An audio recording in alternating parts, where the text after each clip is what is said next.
Well, we're looking at a 1994 Ford E-150 van with a 4.9 straight 6-cylinder engine.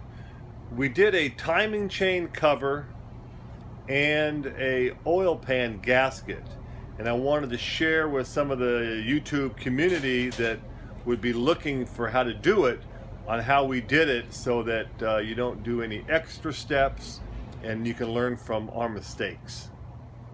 All right, so what Russ and I did, first you're looking at the timing cover, and if you see this area here, that's not supposed to happen.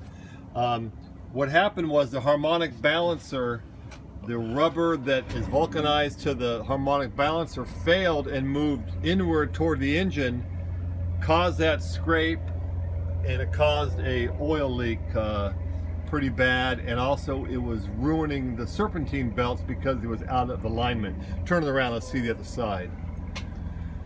You can see, well, you can just see where it came through. So we had to replace that. So I wanted to go through some of the steps. This is the factory steps. Okay, remove engine cover, open the hood. You better know how to do that. Remove the air cleaner.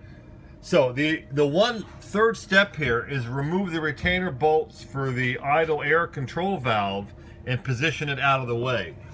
Pretty hard to see from here. There it is from the front. Let me go inside. We got the doghouse off.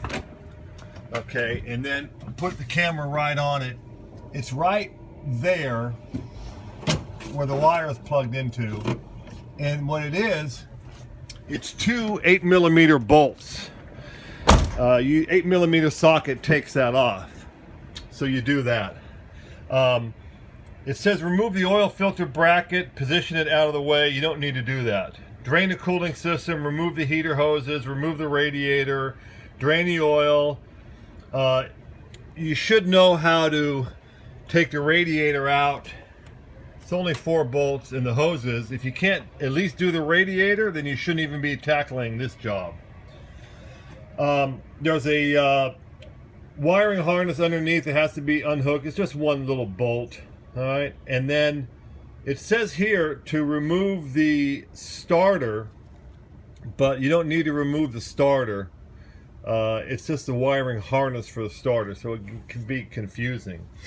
So underneath, let's go underneath. I know it's a little jerky on the camera, but so you're underneath.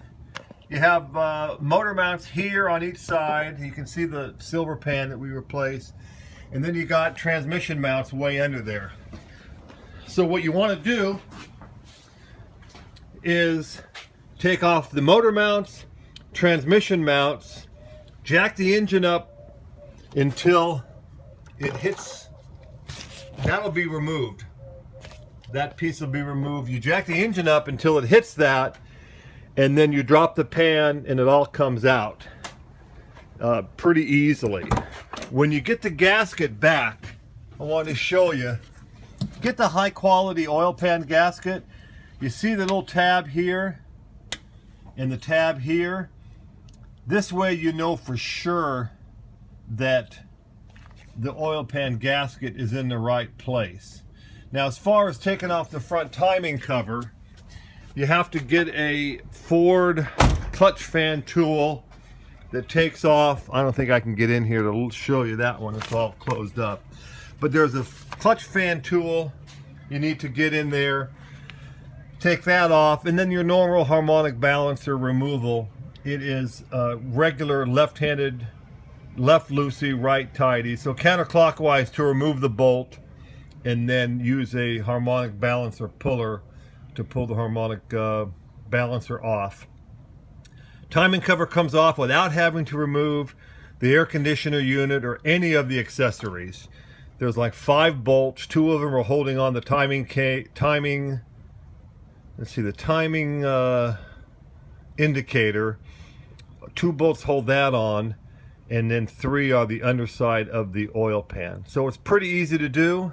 It's just a little time consuming and a pretty dirty job.